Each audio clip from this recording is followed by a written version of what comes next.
Welcome to the College Football Bros, the podcast transferring from our mouths to your ears. Ew. And now, here are your hosts, Michael, Ryan, and Trey Newman. Welcome to the College Football Bros podcast. I am Michael Newman, and I'm joined by the middle brother. That's me, Ryan Newman. And by the oldest brother. And that would be me, Trey Newman. All right, so obviously there's a lot going on in the world right now. Things a lot more important than sports. Of course, we know people tune into this to hear about college football, so that's what we're going to talk about. But one thing we did want to say here at the top of the episode is just encourage people, if you're able to, donate to causes that support racial equality. You know, whether that's in education or community investment, criminal justice, whatever it is that you're passionate about and want to help, then we again highly encourage that. And we also, before we start, we just want to thank our patrons for helping us to help donate to a great organization here in our home state called the Advancement Project California. And they have a number of great charitable goals, including ensuring communities of color have a voice in our democracy and expanding educational opportunities for children in our state. So thanks again to our patrons for helping us donate to that worthy cause. Thanks a lot, guys. Yeah, that's awesome. Okay, well, we'll get into the episode here then. Trey, we have a 5-star review from one of the listeners. We do, from Spence Griff, titled it The Best College Football Podcast. The bros have a very fun dynamic that is entertaining to listen to, even during the off season. They are very knowledgeable and always have a fun topic to talk about or a game to play. It's one of my favorite podcasts. Thank you, Spence. Appreciate that. Man. Awesome. Okay, well, the topic for today's episode is the most intriguing transfers heading into the 2020 season. So we're going to go conference by conference, and each of the bros will give one player in each conference. So, Trey, let's get it started with the ACC. All right, well, there's an obvious one in the ACC, but I'm going to go a little bit more off the radar to start. And I'm going to say, with Miami, defensive end, Quincy Roche. He's transferring from Temple. Obviously, all the talk about Miami is Derek King, and deservedly so. But Manny Diaz knows that he needs to also get that Kane defense back, and he obviously had this plan all along when he was Temple's head coach for a couple hours. He pointed this guy out, and he's like, "We're going to get him at Miami." Yeah. But like I said, they need that defense to step back up to compete in the ACC. And Roche, he was the AAC Defensive Player of the Year last year. He was 5th in the nation in sacks. You're going to combine him with Greg Rousseau, who had 15.5 sacks on his own last year. I mean, that tandem, if they live up to the billing, could have one of the best D-lines in the country. Yeah, that pass rush is going to be really good. Yep. The defense, just in general, will probably be really good. They've been good. They have. The defense hasn't been the problem, but no, they need to get better wherever. So yeah, true, but it's a good point. But that is a big impact transfer. I'm going to lean towards somewhere else here. I'm going to go with kind of a surprising one, maybe for some, but I just thought it was a unique case. I'm going with Justus Reed. He's transferring from Youngstown State, the Fighting Bo Pelini's, to Virginia Tech. So the reason why I went with this is just because, Justus Reed, he signed with Florida back in 2014. That was his class. I mean, that's crazy. That's forever ago. So this will be an unprecedented 7th year of eligibility for him, which is pretty cool for him. That's almost as many years as JT Barrett was at Ohio State. Pretty much. Close. Yeah, that's right. Yeah. Close. Not quite, but close. Yeah. So he missed, 2016, 17 with injuries, and then he missed the entire 2018. So, he said when he finished his 5th year of eligibility at Florida, he applied for, a 6th year, and the NCAA just gave him 2. And he's like, okay, great. Thank you. So, so he didn't expect that, and it just kind of happened. So he's like, okay, great. So he ended up transferring to Youngstown, and he had a really good year last year. He had 42 tackles, 19 tackles for loss, 12.5 sacks. So he had a big time year there. Now he's going to go over to Virginia Tech, where they lost a lot of people to transfer. So this is a big get for Justin Fuente. They fill a big need. Obviously, getting a guy of his maturity level is going to help. So, this is a big get for Virginia Tech. Yeah, it's always interesting to see the guys that transfer from FCS take that huge. I mean, just going from Trey, your guy, going from G5 to Power 5 is interesting, but FCS to ACC, that's he a did whole play different at Florida jump. though. I mean, a little bit at the beginning, but True. Talent's there. All right. Well, I went with the obvious one you guys left me with, De'Aaron King transferring from Houston to Miami. And I think the way that the beginning of last season went for him at Houston, of course, not getting off to the best start and then just totally shutting it down to preserve his eligibility. I think it's caused people to forget just how insane he was in 2018 and even the end of 2017. So those two seasons combined, 43 passing touchdowns, 8 interceptions, almost 9 yards per pass attempt. And then, of course, on the ground, over 1,000 yards, 5.8 yards per carry. So he has like Heisman level upside in the right system. Now, Miami has not been quarterback friendly and the O-line has major concerns. So I don't see him contending for the Heisman, but I think he'll make the offense a lot better. Yeah, that's fair enough. I mean, he's such a wild card. He might be the biggest wild card of the entire college football season. Just like if he's good, I mean, Miami could be a real threat. I agree. I totally agree with that. And Jaron Williams wasn't all that bad. I mean, Derek King is better. I'm not saying that, but they kind of proved that it's more than just the quarterback. You obviously need a great quarterback, but they're going to need that offensive line and a legit running back. But if King might be able to be a one-man show and do it. And there's the other question mark. Sorry, go ahead, Ryan. Oh, we're so friendly. It's like you guys are brothers. Okay. How about the same time? Okay, I'm gonna go. He's kind of got maybe like a little bit of the like Jaron Williams was a decent player, like you said, but he doesn't quite have the electricity of maybe like that King does. And I kind of compare more to like a younger Khalil Tate. Maybe he can make that type of impact where he just takes over. I think King has more upside, obviously. Oh, sure. Mm-hmm. And the other question mark is there's a new offensive coordinator, Rhett Lashley, coming in from SMU. I mean, seems like it's a good hire, but I probably thought Dan Enos was a good hire, so you just never know. Yeah. By the way, speaking of Jaron Williams, he still hasn't selected a transfer destination, so that's kind of weird. There's a couple guys out there that are still lingering. Yeah. He's got choices, I'm sure. Mm-hmm.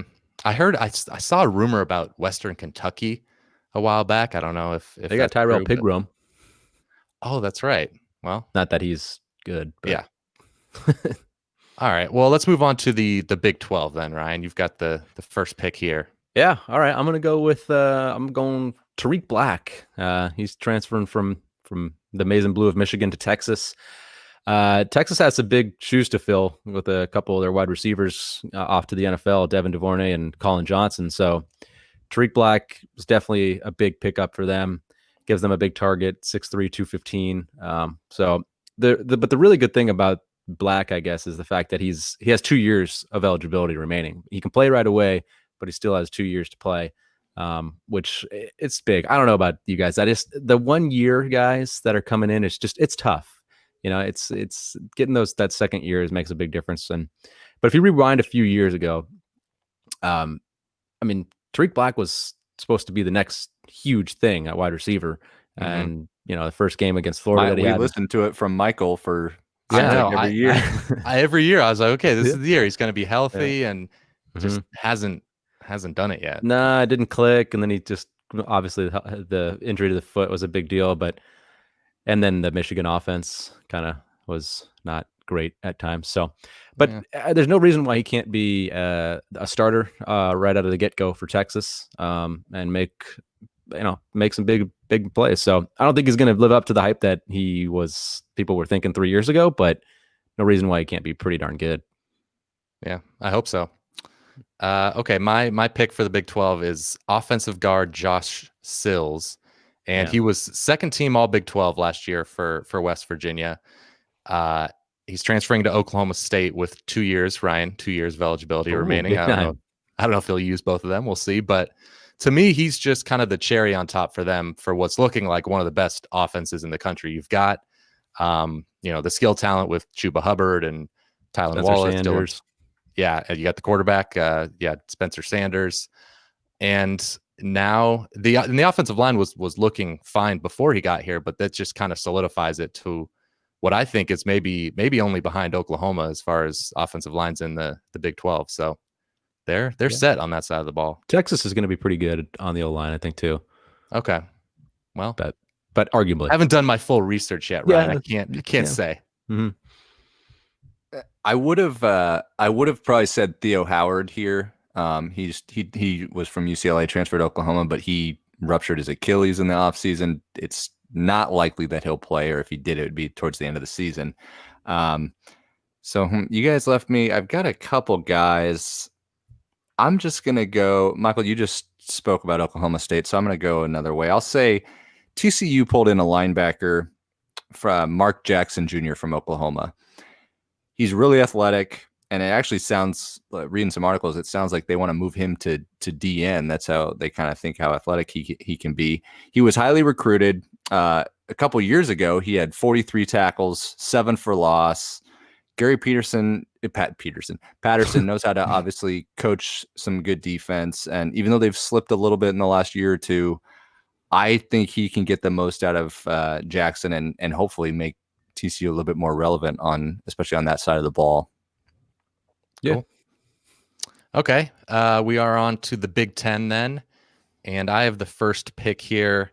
I think the most intriguing transfer is Peyton Ramsey. He's staying in the Big Ten, going from Indiana to Northwestern.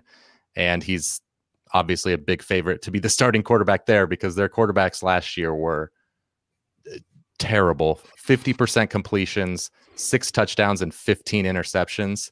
So you got to think it's going to be Ramsey. And at Indiana, he was good, especially last year when Michael Penix went down. He came in and had the best season of his career, was really efficient. He's a threat in the running game a little bit too as well.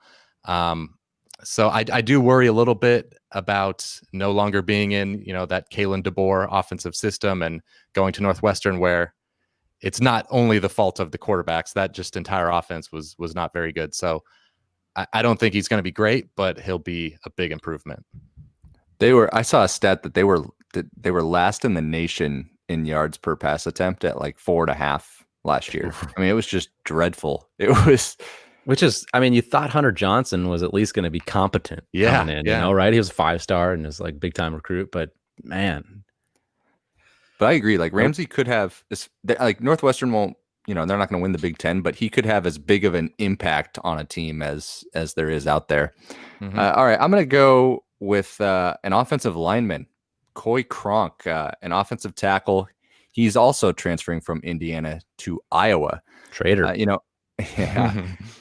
Iowa, they always seem to have good offensive line play, but they just lost a first rounder, Tristan Wirfs. Cronk started 40 games at Indiana. What's intriguing to me, though, is Iowa and Indiana obviously run much different systems. So it'll be interesting to see how he kind of fits the Iowa mold here, to more of the ground and pound. I'm sure it'll be fine. Iowa seems to do just all right, but it clearly addresses a void that they had, and they're going to match him up with another NFL talent in Alaric Jackson. Easy for me to say. Yep. So Iowa could have one of the best offensive lines in the Big Ten again. Yeah, no, they're going to be solid for sure. All right, I'm going to go with one kind of an obvious one here. I'm going with Trey Sermon, running back now for Ohio State, coming in from Oklahoma. Is a big get for the Buckeyes. They really needed somebody to step in and replace J.K. Dobbins' production. Now, I don't think Sermon is going to be quite as good as J.K. Dobbins was, but he's a very good player nonetheless. He had over 2,000 yards in his time over there at Oklahoma. And I it seemed like he was kind of underutilized a little bit at times. I mean, Kennedy Brooks was a good running back, no doubt, but I don't know. Just Sermon, when he was in, he was good. So I think he's going to do really, really well there at Ohio State. And it comes at a good time for the Buckeyes because their two other running backs have injury concerns too, like Master Teague, their second leading rusher last year, and leading returning rusher is, he's got a problem with his Achilles. So I don't know. Ryan Day's optimistic that'll be able to go for this coming season, but it's in doubt. So feels a big need and big time player. It's a big get.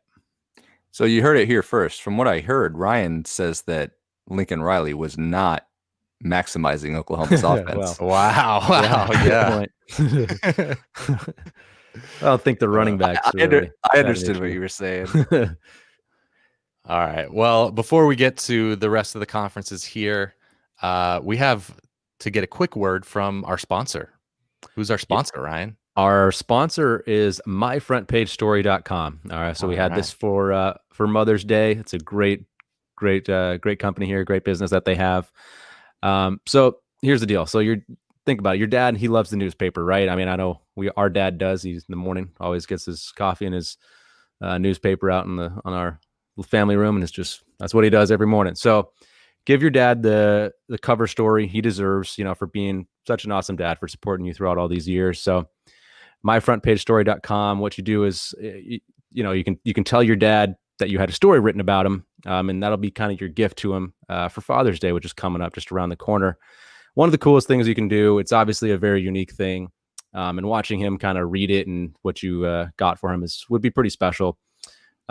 So what you do is you talk to a writer for maybe about 10 minutes, a little bit about your dad, and then based off of your conversation, the writer will write a really cool story about him, and he'll send it to you in newspaper format, and it just looks like a cover story. So something unique, something really cool.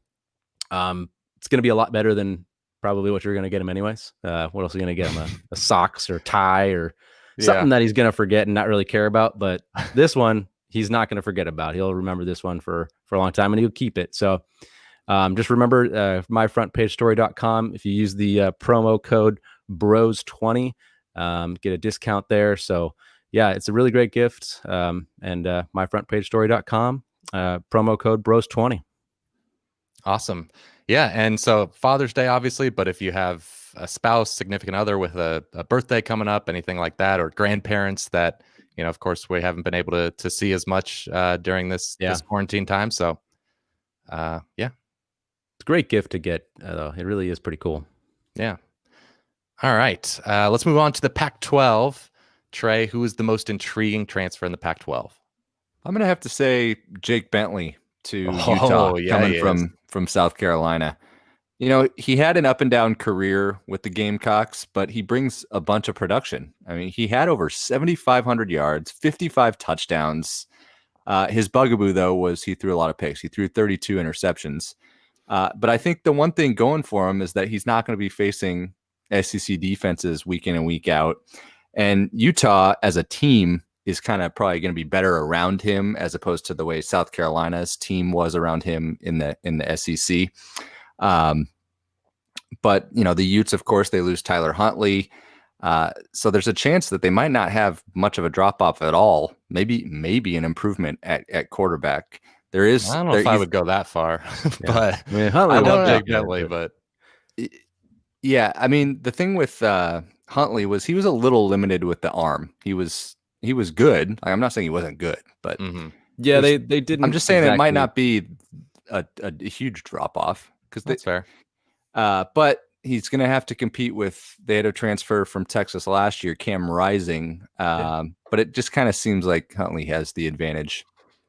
Bentley, yeah. The thing with Bentley too is like the difference between Bentley and a guy like Tyler Huntley. I mean, Huntley did not they were obviously much better with Huntley than when he wasn't in, but they didn't completely rely on him like Bentley had to pretty much. It felt like just like everything was on Bentley's shoulders. Oh, totally. The Gamecocks. It's just like if Bentley couldn't pull it out of his butt, then they were screwed.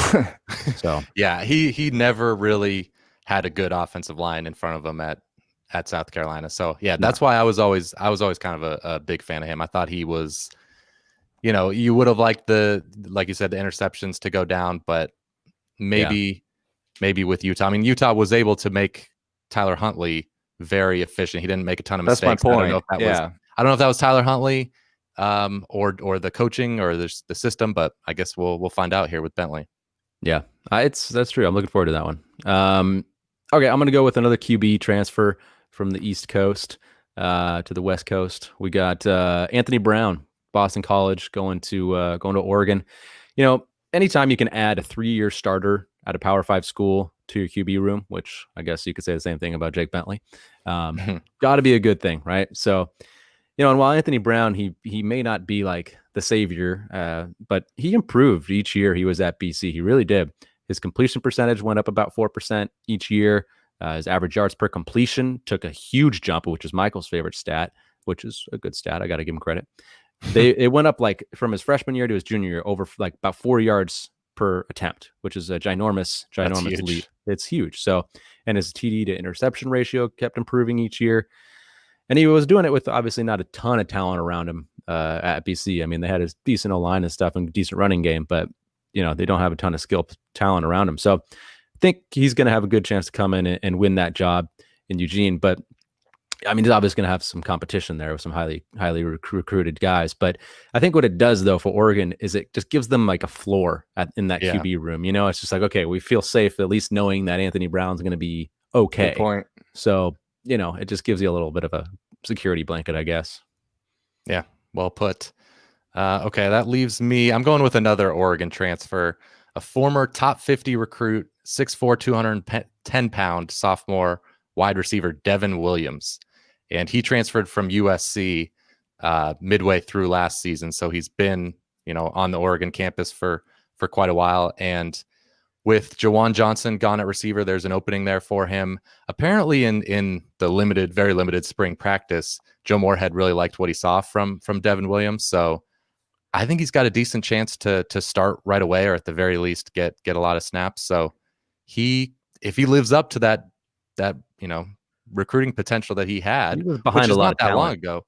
What's that? He was behind a lot of talent at SC. Exactly. So yeah. not like I don't blame him too much for being behind, you know, Michael Pittman and Tyler Vaughns and Amon-Ra the other. Yeah, Amon-Ra St. Brown.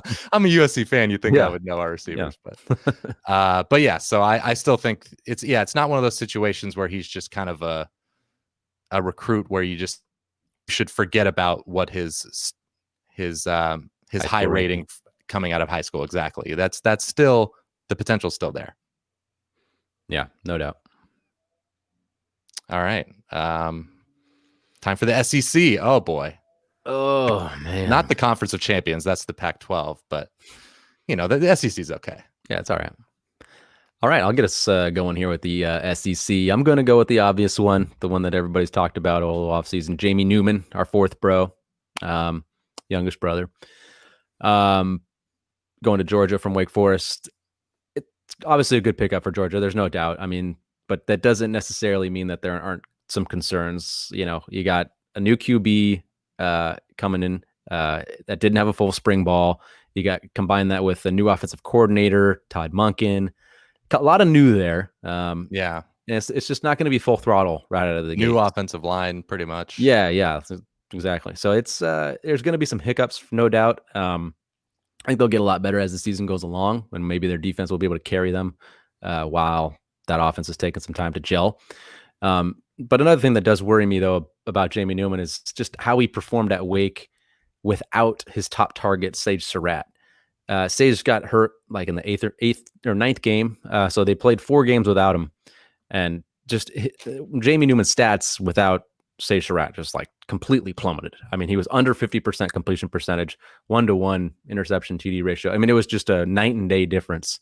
So, and you know, he's got George Pickens. That's all right. I know he's going to have some better receivers, no doubt, but he's also going to be facing a heck of a lot better defensive competition than he did at Wake. I mean, you know, no offense to the ACC, but his outside of Clemson, was a pretty weak schedule. I looked at his schedule. I'm like, weak defense. And so, you know, I think he's going to be good, and I think they'll get better and better as the year goes on. But it's Heisman type stuff. Not even. I don't see that at all. Okay. Yeah, I think he's like Derek King, where he has a very wide range. Like, I think he could, like, it wouldn't shock me because of how good Georgia could be that he would have a seat in New York, but it also wouldn't shock me if he was just average and ended up not even finishing the season. Like, it's just crazy. Yeah. And I feel like Joe Burrow happening last year, it's hard to make any definitive statements. Like, Yeah. if Joe Burrow can go have the season he had, then the sky's the limit for Jamie Newman. I mean, they've got a ton of talent at Georgia too, and guys who could step up a receiver. Obviously, I'm not predicting that, but it just goes to show you the wide range of possible outcomes. Yeah, fair enough. My intriguing transfer is a guy who is stepping up in class from North Dakota State, Jabril Cox, linebacker, and he's going to the Bo Pelini's new squad of LSU. And so he's a 6'3", 233-pound outside linebacker. And what he's known for is versatility. So he's really fast. He can be used in the pass rush as a blitzer.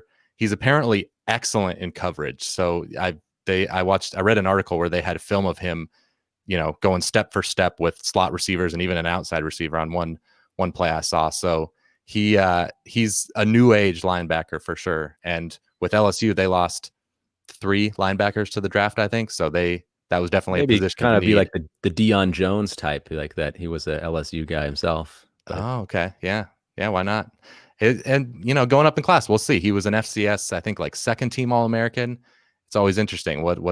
How good will he be in the Power 5? We'll see. Yeah, absolutely.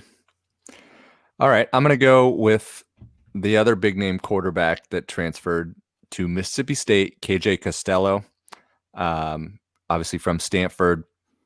What's interesting about him is LSU and Bama kind of made a run at him, and he ended up going with Mississippi State. I don't know how serious the interest was, but he went to Leach, and he was putting up pretty big numbers in a conservative David Shaw offense. So it's going to be really fascinating to see what he can do in a Leach offense. And I was already intrigued to kind of see what Leach could do in the SEC, and we're going to get a pretty good barometer in year one with Costello. Like what can he do with in the SEC with his offense? But Costello could be like a breakout star to the rest of the country this season if he puts up some numbers what they anticipate. Yeah, if they can figure, if the receiving core steps up, that's a bit of a question mark. But he kind of reminds me of De'Aaron King in that last year went bad for him. Like he got hurt, and even before he got hurt, like everyone around his offensive line got hurt, and just Stanford was kind of a mess. But in 2018, 2017, he was really, really good. Yeah. Lost a lot of key pieces after going into this past year. So yeah, it's he's got a wide range, but Leach, he's got the potential. I mean, it's a lot better than having what they had before as far as passers there. So it's a big step up in the passing game from the QB position. Okay, we are to the last group of conferences here. We've got the group of 5, and I'll go first here. My most intriguing transfer is a quarterback, Jack Sears, again going from USC to Boise State, and he was a 4-star recruit coming out of high school, a big recruit, and just it was a lot of times in the competition to be the starter, just never quite made it, and kind of. Last year after summer camp, he was actually 4th string, which was quite a surprise, behind some good quarterbacks, but still. So he decided to transfer. The problem is, though, the reason this is so intriguing is Boise State has Hank Bachmeier, who was a big recruit himself, and as a true freshman last year had a promising season. So he seems to be, at least I would think, a pretty likely starter. They've also got Chase Cord, who is a junior, played super well last year after Bachmeier got hurt. And I don't know if I mentioned this, I might have just said this, but he's a junior, and so is Jack Sears. So I guess he thinks he can compete for the starting job this year, which maybe he can. I mean, there's the only time he played at USC, he actually did pretty well the one game he played. But I don't know. It's just he might be 3rd string this year, which is an interesting choice. Decision. Yeah, absolutely. Anyway. I agree there. I'm going to go with, so you went with the Boise school. I'm going to go with another school that has a chance to represent the group of 5 in the New Year's 6, and that's Cincinnati. They got Jerome Ford, the running back who transferred from Alabama. They really needed a guy to replace Michael Warren. So they definitely filled a void there. He was highly recruited, of course, when you go to Alabama, but he got lost in the shuffle in the running back room. And he actually started the first game last year against Duke and put up some pretty good numbers. But then after that, he got kind of shuffled back. He has a similar build to Warren, so you would think he would kind of fit in their system. But Cincinnati, that was a big pickup because they needed him to. They need a guy like that to step up in order to compete for that New Year's Six spot. Yeah, Warren was a big piece, so we'll see if Ford can match that. But yeah, all right, I'm gonna go with Rico Bussey Jr. Making the transfer from North Texas to the islands, Hawaii. So new head coach Todd Graham gets a big piece here. Rico Bussey, wide receiver, he tore his ACL early last year, and there were huge expectations for North Texas. I mean, relatively going into last year, and Mason Fine with Rico Bussey. They had a great year in 2018. Rico Bussey went over 1,000 yards and had 12 touchdowns. So, but then Rico Bussey got hurt like in the second game, I think it was. So the season just got derailed really quickly. Now he's gonna go to take his final year in Hawaii, and I'm sure he'll have a huge year there. I mean, but it's a big get. He's a bit talented kid. So that's what I honestly was surprised he didn't go somewhere maybe a little more prominent. Yeah, he could have gone like anywhere pretty much, right? I mean, Hawaii's not a bad place for to Hawaii. Go. Yeah. All right. So that does it for all the conferences. One we left out. Is there anyone on your list that you almost had as one of your choices? One guy, I guess it's not it's not a G5, but it's a guy that intrigues me. I'm seeing how he's going to do is Felipe Franks, just how he's going to work out at Arkansas. Yeah. He obviously got a lot better from his freshman to sophomore year with Dan Mullen's help. But I mean, he's pretty good and he has a lot of talent. So Arkansas has been very lacking in the QB room the past couple of years. Last year was horrible. Well, and clearly what surrounded them was obviously not good because Ben Hicks at SMU, not like he was great, but he was pretty good, and Nick Starkel at A&M was decent, pretty good. So right. But Felipe's proven it in the SEC already against top level defenses that he's pretty good. I mean, he's not going to have quite the sporting cast he had at Florida, but I mean, I would be very, very surprised if he was not much better than what they've had the past couple of years. Mm-hmm. Okay, yeah. Let's see. Another quarterback, Keaton Thompson at Virginia. We'll see what. Is he immediate? I think he is, right? I think he is. I think he is, but it's possible I'm wrong on that. I'll take Chase Bryce at Duke, he's of immediate. course. Okay. Chase Bryce hopefully ends up better than Hunter Johnson did at Northwestern. And then Cade Mays, who a weird transfer, kind of like Coy Cronk, but offensive lineman, started at Georgia, was of course going to be the starter going forward, but decided to transfer to the home school or the hometown school, Tennessee. And what's happened at Tennessee with their offensive line is crazy. Like this is the kind of turnaround that Florida State needs with their O-line, because they were garbage a couple of years ago on the O-line. Yeah. And now heading into 2020, it's one of the best, certainly one of the best in the country, really, offensive lines potentially. Yeah. If Mays is eligible, they'll be ridiculous there. Another guy I had was wideout D. Anderson. He's transferring from LSU to Oklahoma State. It's kind of interesting because Oklahoma State, we know that they have Wallace and Stoner, but D. Anderson kind of brings some size, and he was actually suspended for LSU last season. Otherwise, he probably would have been a part of that championship team. So I trust Gundy being able to use him well. Was there anybody else you guys had? Joey Gatewood might be interesting at Kentucky if he gets eligible.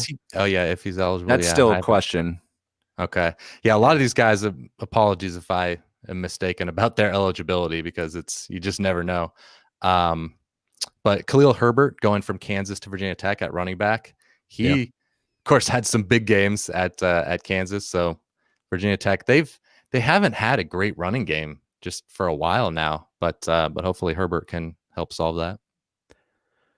Stuart Reese, the offensive lineman from Mississippi State, going going over to Florida. That was a pretty darn big get, a big loss for Mississippi State.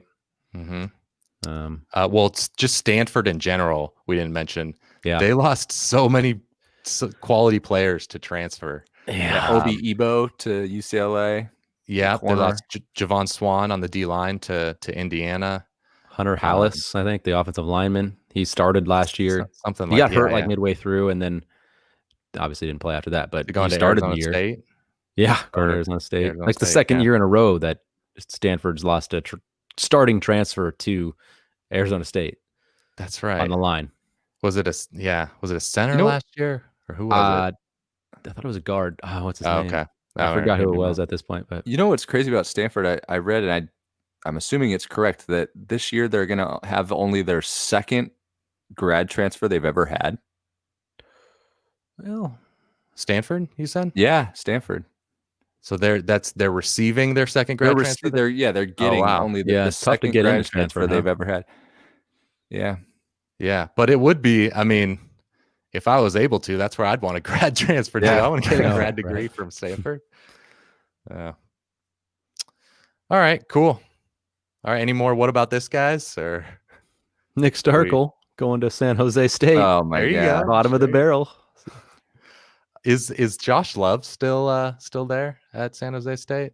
I thought he was gone. Yeah, I'm guessing not. I guess if Starkel transferred there. Yeah. Well, we didn't bring up JT Daniels, did we? I know. Oh, of course. But yeah, he won't be eligible probably. Yeah, he maybe won't be eligible. You never know. But yeah. But even if he was, I would heavily favor Jamie Newman to be the starter. But we don't know. I mean, JT Daniels could have taken a huge step forward from that freshman season where he struggled a little bit, but he showed flashes. He did. Not a fan. Okay. Trying to think. Oh, well, one more bit of news, I guess, was Justin Ross. Of course, like he's, with a spinal sort of injury, and they have some fusion surgery or it's awful. Good. So he's out for the year, and hopefully he'll be able to come back to football at some point. But yeah, big loss for Clemson there. It sucks too, like for college football, like whether or not you like Clemson, like watching a talent like Ross in this case, it's so fun to watch. His run in the playoff 2 years ago, was the national title insane. game was against Bama. To me, I mean, that was unreal. He was it's a shame. He was like the best player in the field as a true freshman. He was unreal. Mm-hmm. He and Lawrence. Yeah, that sucks. All right. Well, I'm trying to prolong this episode because Ryan and I had a bet on an over/under bet on how long the episode would last. We're a little bit short, huh? It's going under. Uh-oh. The over/under was 48 minutes. I guessed over, but I don't think we're going to be able to drag this one out. So thanks for listening to the College Football Bros podcast. Remember, as always, you can watch us on YouTube, so be sure to subscribe there. And if you're watching us right now on YouTube, go ahead and subscribe in your podcast app. We can... all the downloads help. We appreciate it. And we will talk to you next week. You've been listening to the College Football Bros. If you have any questions for the next podcast, email them to collegefootballbros@gmail.com. To keep up with the brothers on social media, like them on Facebook at College Football Bros, follow them on Instagram at College Football Bros, and for their commentary on Saturdays, follow them on Twitter at CFB Bros. Thanks for listening.